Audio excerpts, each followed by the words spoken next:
Hello friends, ಹೇಗಿದ್ದೀರಾ? ಎಲ್ಲರೂ ಚೆನ್ನಾಗಿದ್ದೀರಾ? ಹೋಪ್ಸು ಎಲ್ಲರೂ ಚೆನ್ನಾಗಿದ್ದೀರಾ ಅಂದ್ಕೊಂಡಿದ್ದೀನಿ. ಇವತ್ತು ಮಾಡ್ತಾ ಇರೋ ವಿಡಿಯೋ ಒಂದು ಚಿಕ್ಕದು. ನಾವು ಚಿಕ್ಕಮಂಗ್ಳೂರಿಗೆ ಹೋಗಿದ್ವಿ, ಬಸ್ಸಲ್ಲಿ ಟ್ರಾವೆಲ್ ಮಾಡ್ತಾಯಿದ್ವಿ. ಸೊ ಟ್ರಾವೆಲಿಂಗ್ ವಿಡಿಯೋ ಸ್ವಲ್ಪ ಹಾಕ್ತೀನಿ, ಬಸ್ಸಿದ್ದು ಮಾತ್ರ.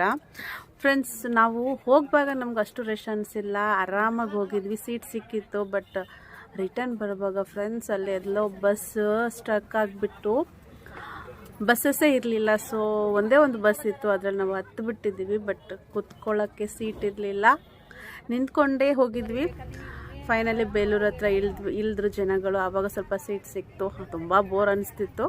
ಬಟ್ ಅಲ್ಲೊಂದು ಬೇಬಿ ನೋಡ್ತಾ ಇದ್ದೀರಲ್ಲ, ವೈಟಾಗಿ ಹಣೆಬೊಟ್ಟು ಇಟ್ಬಿಟ್ಟು ಬ್ಲ್ಯಾಕಾಗಿ ಚುಕ್ಕಿಯಾಗಿ ತುಂಬ ಕ್ಯೂಟಾಗಿತ್ತು.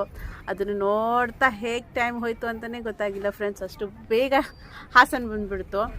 ಆಮೇಲೆ ಆ ಬೇಬಿ ನೋಡಿ ಸ್ಮೈಲು, ಅವ್ರ ಅಮ್ಮ ನೋಡಿ ಎಷ್ಟು ಚೆನ್ನಾಗಿ ಆಟ ಆಡಿಸ್ತಾವ್ರೆ ಅಂದರೆ ಬಸ್ಸಲ್ಲಿ, ನೋಡೋಕ್ಕೆ ಖುಷಿ ಆಗ್ಬಿಡ್ತು. ತುಂಬ ಚೆನ್ನಾಗಿತ್ತು, ಕ್ಯೂಟಾಗಿತ್ತು ಫ್ರೆಂಡ್ಸ್.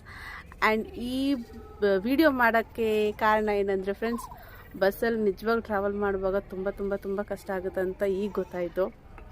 ಆ್ಯಂಡ್ ತುಂಬ ರಶ್ ಆಗಿತ್ತು, ಸೀಟೇ ಸಿಗ್ತಿರ್ಲಿಲ್ಲ, ಆ ಥರ ರಶ್ ಆಗಿತ್ತು. ಆಯಿತಾ? ಐ ಹೋಪ್ ನೀವು ಬಸ್ಸಲ್ಲಿ ಟ್ರಾವೆಲ್ ಮಾಡ್ತೀರಂತ ಗೊತ್ತು. ನಿಮ್ಮದು ಹೇಗಿತ್ತು ಎಕ್ಸ್ಪೀರಿಯೆನ್ಸ್ ಅಂತ ನಮ್ಮ ಹತ್ರ ಶೇರ್ ಮಾಡಿ. Thank you so much for watching this video. Thank you.